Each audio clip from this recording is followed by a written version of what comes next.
조 바이든 미국 행정부 출범 후 미중 외교수장 간에 이뤄진 첫 통화는 앞으로의 험난한 양국 관계를 예고하고 있습니다.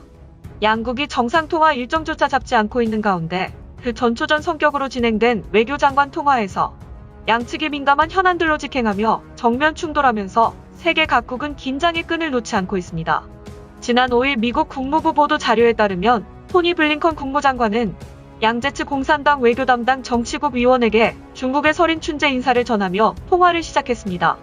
그러나 그는 곧이어 중국의 위구르족 및 티베트, 홍콩 탄압 등의 문제를 거론하며 미국은 인권과 민주적 가치를 지키겠다는 점을 분명히 밝혔습니다.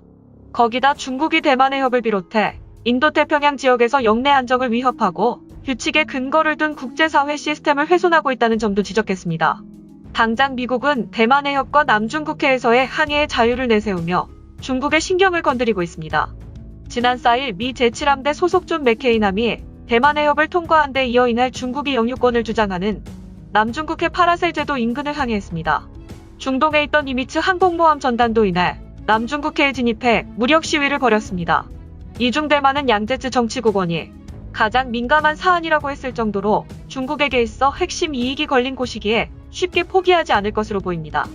중국 정부는 대만을 주권과 영토 보전 측면에서 중요 거점으로 보고 있습니다.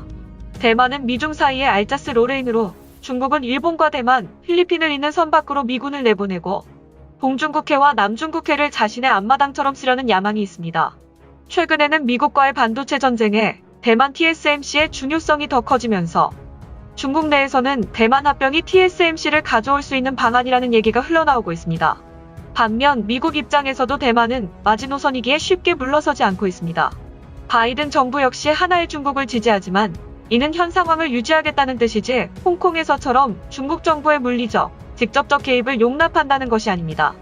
특히 바이든 정부는 홍콩과 신장, 티베트 등 중국이 민감해하는 지역에 인권 문제를 대놓고 제기하고 있습니다. 제임스 린지 미 외교협회 부회장은 바이든 대통령은 독재자와 인권 유린자를 비판하는 목소리를 높일 것이며 중국과 러시아에 대한 강경책도 지속할 것이라고 내다봤습니다. 이를 고려하면 당분간 미중 관계는 악화일로를 걸을 것이라는 분석이 나옵니다. 미 경제 방송 CNBC는 중국은 대만에 대한 주권을 주장하는데 대만은 미국의 안전보장 우산 아래 있어 대만을 둘러싼 긴장감이 높아지고 있으며 워싱턴과 베이징 사이의 통화는 바이든 정부에서 세계 양대 경제대국 사이의 관계가 개선될 가능성이 낮다는 점을 보여준다고 설명했습니다. 실제 바이든 대통령은 미국의 이익이 되면 중국과 협력할 수 있다고 했지만 당분간 대중 고율 관세를 철폐할 생각이 없으며 중국을 강하게 다룰 필요성을 밝힌 바 있습니다. 현재로선 미국이 대중 정책의 큰 틀을 분명히 잡은 만큼 한국을 포함한 주요 동맹에 대한 요구가 더 많아질 수밖에 없다는 전망이 나오고 있습니다. 미국과 일본, 호주, 인도의 안보협의체인 쿼드 정상회담이 추진되는 것도 같은 맥락입니다. 한국에도 화웨이 같은 중국산 장비를 5세대 통신망에서 퇴출하는 클린 네트워크를 포함해 대중국 압박을 위한 다자 협의체에 동참하라는 미국 정부의 요구가 거세질 것으로 예상되는 상황입니다. 또한 미국은 중국을 향해 미얀마의 군부 쿠데타와 관련해서는 국제사회의 비난에 동참하라고 정면으로 압박했습니다. 블링컨 장관은 중국의 문제에 책임을 묻기 위해 가치와 이익을 공유하는 동맹 및 파트너 국가들과 협력하겠다는 뜻도 거듭 강조했는데 이는 미국이 인도태평양 지역 국가들을 규합해 중국 견제에 나설 것임을 직접 알린 것입니다. 이에 맞선 중국 측양위원의 발언 또한 공격적이었습니다. 공산당 기관지 언민일보 등 중국의 주요 매체들이 보도한 중국 외교부 자료에 따르면 양 위원은 미국은 실수를 수정하라고 몰아세웠고 양국은 각자 선택한 정치 제도를 존중하면서 발전해야 한다고 맞받아쳤다고 전했습니다. 상대국에 간섭하지 말고 각자의 국내 문제를 챙기는 데 집중해야 하며 사회 분열 등으로 혼란스러운 미국 내부 상황에나 신경 쓰라는 메시지인 셈입니다. 양 위원은 블링컨 장관에게 중국은 확고부동하게 중국 특색 사회주의를 추진할 것이며 중화민족 보흥은 누구도 막을 수 없다고 단호히 말했습니다. 내정 문제에 대한 그 어떤 외부 세력의 간섭도 허용할 수 없으며 특히 대만 문제를 강하게 언급한 것으로 알려집니다. 이번 통화로 볼 때 미중 간 협력할 부분에서는 협력하겠다는 바이든 행정부의 공언에도 불구하고 여전히 갈등과 충돌 국면이 이어질 가능성이 높은 상황입니다. 바이든 대통령은 앞서 지난 4일 국무부를 방문한 자리에서 중국을 미국의 가장 심각한 경쟁자로 부르며 중국의 인권과 지식재산권, 국제 거버넌스에 대한 공격에 맞서겠다고 밝혔습니다. 미군 폭격기가 75년 만에 처음으로 인도 땅을 밟으면서 중국을 비롯한 각국의 관심을 모으고 있습니다. 조 바이든 미국 행정부가 최근 출범과 동시에 대중국 압박을 강화하고 있는 상황과 무관치 않을 것이란 판단이 깔려있기 때문입니다. 미 인도 태평양 사령부에 따르면 엘조어스 공군기지 소속 B-1B 랜서 전략 폭격기 한 대가 지난 1일 남인도 벵갈루루 국제공항에 착륙한 것으로 알려집니다.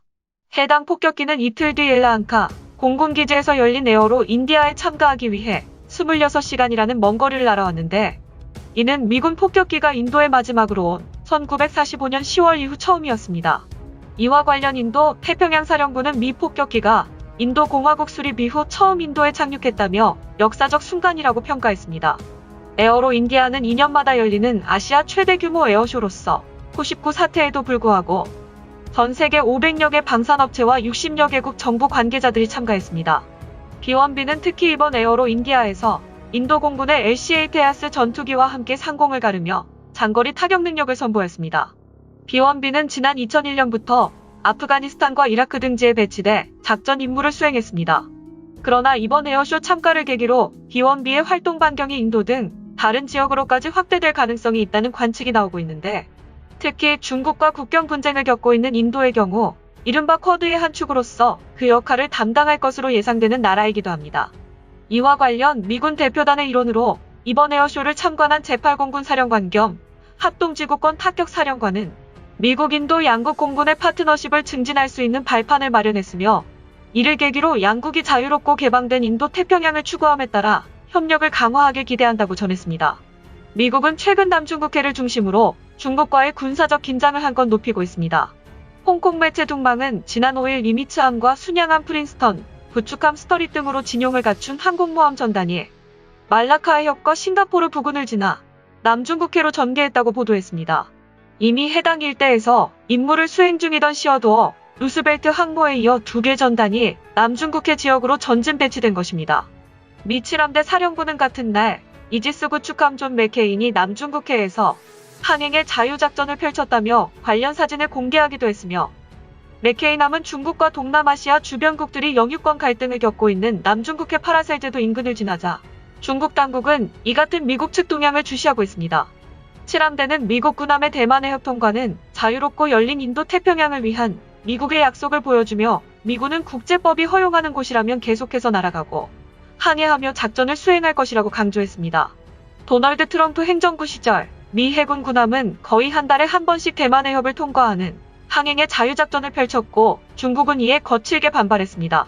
바이든 대통령 취임 이후 처음 이뤄진 미군의 이번 대만 해협 통과는 미국 행정부 교체에도 미국의 대만 지지 기조가 바뀌지 않을 것이라는 점을 시사하는 한편, 중국은 지난달 23, 24일 양일에 걸쳐 매일 10대 이상의 전투기, 폭격기, 정찰기를 대만 서남부 방공식별구역에 들여보내는 고강도 무력 시위에 가까운 군사활동을 벌였습니다.